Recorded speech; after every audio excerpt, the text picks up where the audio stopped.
অপবর্তন grading. ঠিক আছে, মানে অপবর্তন গ্রেডিং জিনিসটা কি সেটা একটু আগে আমাদের বুঝতে হবে। গ্রেডিং জিনিসটা কি, অপবর্তন তো অপবর্তন, তো এখানে যেটা আসছে গ্রেডিং, গ্রেডিং জিনিসটা সেটা একটু আমাদের দেখতে হবে।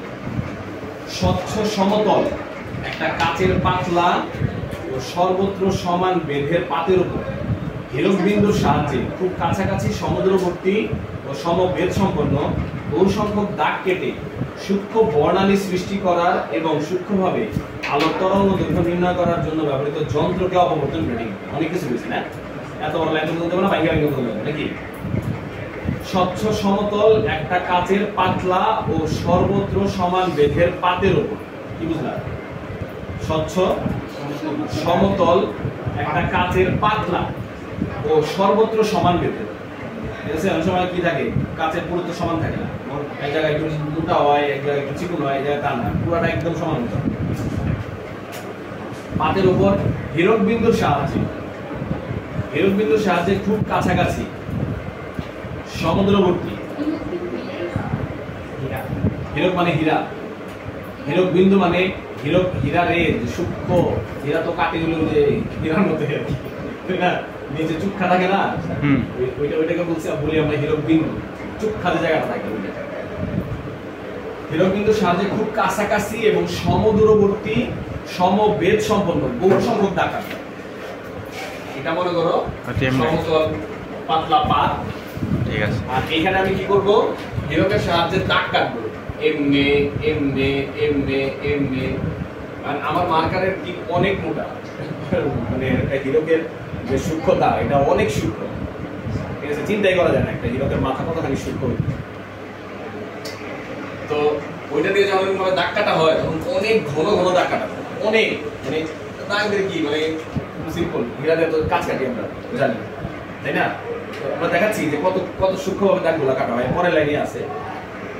আচ্ছা, বহু সংখ্যক দাগ কেটে শুদ্ধ বর্ণালী সৃষ্টি করা, শুদ্ধ বর্ণালী সৃষ্টি করা মানে এই সূক্ষ্ম দাগ কাটা এই যে প্লেটটা আছে, এই প্লেটটাকে যদি আমরা আলোর বিপরীতে ধরি, ঠিক আছে, বর্ণালী সৃষ্টি হয়, বর্ণালী মানে বুঝো। এবং সূক্ষ্মভাবে আলোর তরঙ্গ দৈর্ঘ্য নির্ণয়ের জন্য, সূক্ষ্মভাবে আলোর তরঙ্গ দৈর্ঘ্য নির্ণয় মানে আলোর তরঙ্গ দৈর্ঘ্য কতটুকু সেটা বের করার জন্য এইটা ব্যবহার করা হয়। এটা ব্যবহার করা হয়, দেখবো আমরা ভিডিওতে দেখবো। এবং এই জিনিসটাকে যন্ত্র, এই প্লেটটাকে অপবর্তন গ্রেডিং, এটা একটা যন্ত্র, কিচ্ছু না, এটা জাস্ট কাচের পাত, হীরক দিয়ে কি করা হয়েছে, ফার মারা হয়েছে, ফার মারি না আমরা, ফার মারছে ওইরকম আর কি, দাগ কাটছে, দাগ কাটছে ঘন ঘন। কেমন ঘন ঘন দাগ কাটছে দেখো, প্রতি সেন্টিমিটারে দাগের সংখ্যা 10,000, প্রতি সেন্টিমিটারে 10,000। সেন্টিমিটার সঙ্গে ধারণা সেন্টিমিটার, 1 সেন্টিমিটার কত? 1 মিটার, 2 মিটার, 1 সেন্টিমিটার 2 মিটার কত? 1 সেন্টিমিটার কত? হ্যাঁ, 1 সেন্টিমিটার কত? 1000 মিটার। 1 মিটার কত? 100 সেন্টিমিটার। 1 মিটার একটু তোমার একুশ আছে বাংলা, 1 সেন্টিমিটার মানে 1/100, 100 মিটার। কিন্তু লেন্থটা কতটুকু, মানে আমি সাইজ হাত দিয়ে দেখাও, ওই দাঁড়ানো নাই স্যার, 1 ফিট কত? 1 ফুট আর থেকে দিতে এই যে এক হাত, এক হাতে 1 ফিট, 18 ইঞ্চি এক হাতে, 18 ইঞ্চি, 1.5 ফিটে চল, আমার 1.5 ফিট। এটা ভ্যালি করবে মানুষের লম্বা, প্রমাণ সাইজের মানুষের জন্য 1.5 ফিট, ঠিক আছে। মিটার কত না ফিট বলো? মিটার বলে কিন্তু কত কত তুমি জানি, যে ক্লাস 8 শিখছিলাম, ঠিক আছে। 1 ফিট 1 মিটার হচ্ছে হলো 1 মিটার হচ্ছে প্রায় অলমোস্ট 39 ইঞ্চি। 39 ইঞ্চি মানে কি?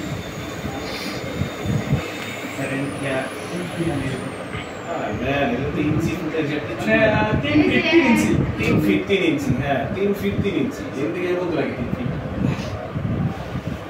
আছে না? এই বেঞ্চ কয় ফিট? কত বেঞ্চ? বেঞ্চ 3 ফিট, 6 ফিটের বেঞ্চ, 5 ইঞ্চি, ঠিক আছে। হ্যাঁ, কত কাছাকাছি আছে? 500। এটা রড থেকে হচ্ছে হলো 1 মিটার, রড থেকে হলো 1 মিটার, আর 1 সেন্টিমিটার এটা না আমার সমান।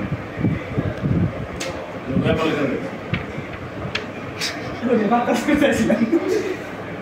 ইব্রাহিম শেফর। হ্যাঁ 1 সেন্টিমিটার কত তেলে সেন্টিমিটার 100 ভাগ করলে এতটুকু 100 ভাগ করলে এতটুকু এত বড় বড় খারাপ না স্কেল আছে কার কাছে আর মেলা কম স্কেল বাই কর। স্কেল আছে তার দিছি। আমাকে দিছি স্কেল আছে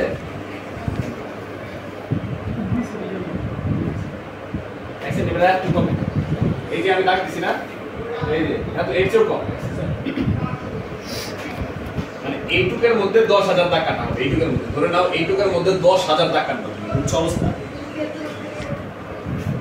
হ্যাঁ 10,000 সেন্সই নাই বুঝুন কেমনে রিয়ালাইজেশনই নাই পরিমাণে বুঝি না আচ্ছা যাই হোক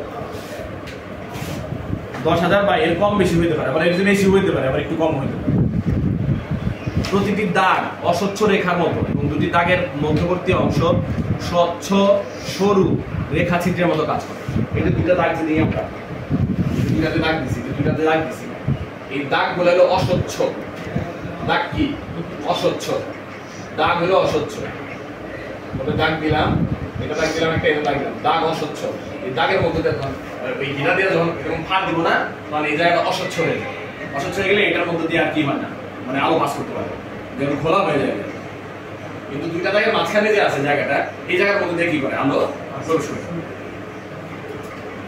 বুঝতে পারছো এটাকে আমরা বলি অপবর্তন রেটিং তো এই দাগকে এই দুইটা দাগের মাঝখানে যে ফাঁকা জায়গাটা থাকে এটাকে আমরা বলি চির চির ঠিক আছে না চির তৈরি করি এই যে ফেটে গেছে গা এই যে ফেটে গেছে না এই যে ফাঁকা তাই না এই যে ফাঁকা দেখছো তাহলে এই যে এইটার মাঝখানে যে ফাঁকা জায়গাটা এটা হলো চির ঠিক আছে না সূক্ষ্ম ফাঁকা জায়গা যেটা এটা চির বলে আর এটাকে দাগ বলে এগুলো হলো দাগ আর এই দুটো দাগের মাঝখানে যে ফাঁকা জায়গা এটাকে বলি আমরা চিট। গ্রেটিং এর ব্যবহার গ্রেটিং কি করা হয় আলোর তরঙ্গ দৈর্ঘ্য নির্ণয় ব্যবহার করা হয় একই তরঙ্গ দৈর্ঘ্যের দুটি বর্ণালী রেখা পৃথক করা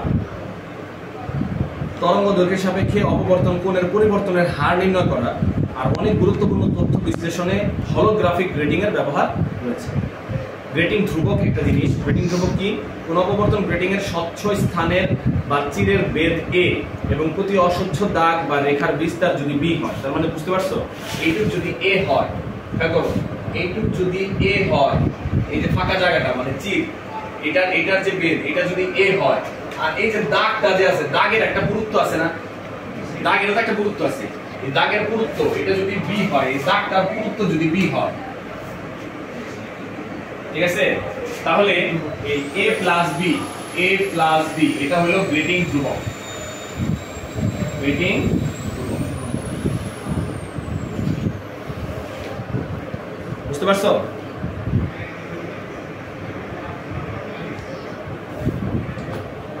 এখন কোন গ্রেটিং এর প্রতি সেন্টিমিটারের রেখার সংখ্যা যদি n হয় তো গ্রেটিং ধ্রুবকের মধ্যে কি আছে একটা চির একটা দাগ আছে ঠিক আছে না একটা গ্রেটিং ধ্রুবকে কি থাকে একটা চির একটা দাগ তাহলে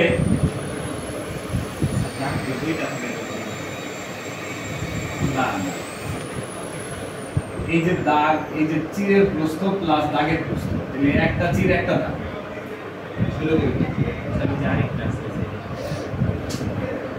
এই বি দ্বারা এইটার প্রস্থ বোঝাচ্ছে আর এ দ্বারা এই যে ফাঁকা জায়গাটার প্রস্থ বোঝাচ্ছে তো এই ফাঁকা জায়গাটা হলো চির আর এই বি হলো দাগ বি তো একটা দাগ এটা কেন আসবে এই চির প্রস্থ এ এই দাগের প্রস্থ বি এই দুটো মিলাই গ্রেডিং তো এখানে একটা চির একটা দাগ দুটো হবে কেন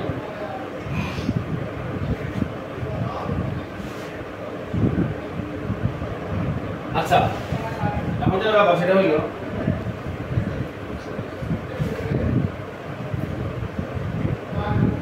তাহলে আমার 1 সেন্টিমিটারে দাগের সংখ্যা ধরে নিলাম nt ঠিক আছে nt দাগ আছে ঠিক আছে রেখা দাগ একই জিনিস রেখা দাগ এগুলো রেখাও বলে এটাকে রেখাও বলে হ্যাঁ রেখা বা দাগ বলে হ্যাঁ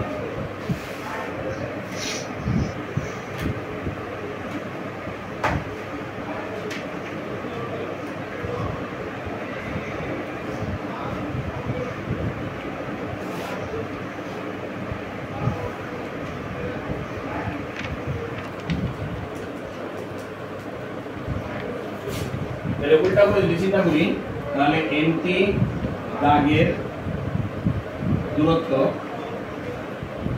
দূরত্ব 1 সেন্টিমিটার, তাহলে একটা দাগের দূরত্ব কত 1/n, ঠিক আছে না? এটাই হচ্ছে হলো কত 1/a প্লাস b, সরি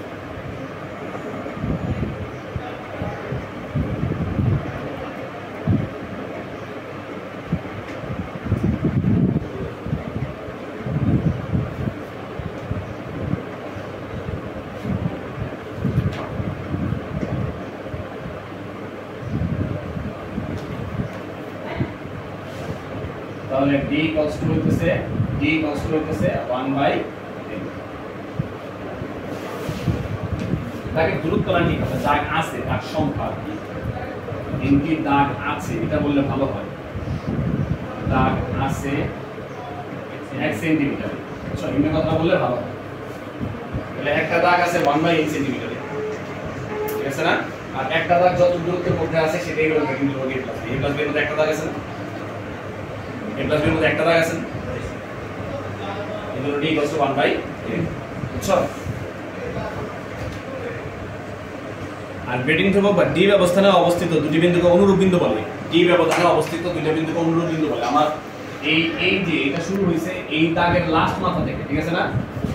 একটু মোটা করি, একটা মোটা না করলে তোমরা বুঝবা না, এত মানে সূক্ষ্ম দাগ দিছি তো বুঝা যায় না। মনে করো এটা দাগ, হ্যাঁ এটা দাগ, একটু মোটা করি তাহলে ভালো করে বুঝা যাবে। এটা হলো দাগ, বুঝছো? তাহলে এটা এই মাথা থেকে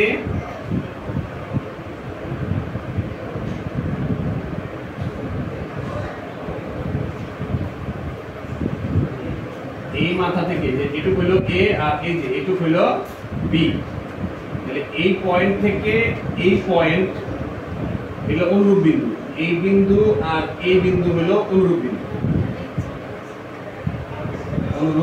বিন্দু, বুঝছো? এই বিন্দুটা যেখান থেকে শুরু হইছে এই বিন্দুটা ঠিক ওই পজিশনে, ঠিক আছে না? এরকম আবার আরো একটা দাগ আছে নাকি? একটা তো দাগ একটা রেখা নাকি? এই যে আবার এইটুক হচ্ছে হলো a, আবার এইটুক হচ্ছে হলো b, তাহলে এটা হলো আবার তাহলে এই বিন্দু থেকে এই বিন্দু অনুরূপ বিন্দু, মানে এই বিন্দু আর এই বিন্দু অনুরূপ বিন্দু। a প্লাস b দূরত্বে সব কি অনুরূপ বিন্দু, বুঝছো? a প্লাস b a সমান কি b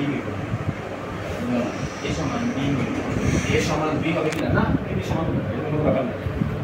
মানে এখানে দাগ আর ওই চির যে সমান প্রস্থের হতে হবে এমন কোনো ব্যাপার নেই, বুঝা গেছে? এরপরে দেখো সমতল অপবর্তন গ্রেডিং এর সাহায্যে এক বর্ণীয় আলোর তরঙ্গ দৈর্ঘ্য নির্ণয় করব। এক বর্ণীয় আলো, ঠিক আছে না? এক বর্ণীয় মানে একটা রঙের আলোর তরঙ্গ দৈর্ঘ্য আমরা নির্ণয় করব। এইখানে কোন অপবর্তন গ্রেডিং ধ্রুবকের a প্লাস b, এখানে অবশ্য দেখাইছে এটা চিত্র কি দেখাইছে না? চিত্র দেখানো সিলুর বই চিত্রটা দেখানো আমির হোসেন বা সাজাদ দমনের বই চিত্রটা আছে, বুঝছো না? গ্রেডিং এর জন্য এই যে সমীকরণটা কিভাবে আসছে। তবে এই সমীকরণটা আসাটা থাকলে ভালোই হতো।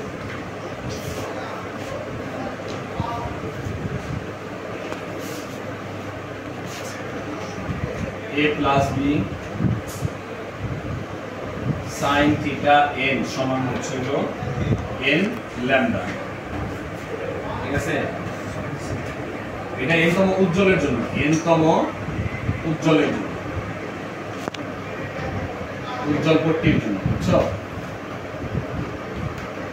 আর n তম অন্ধকার পট্টির জন্য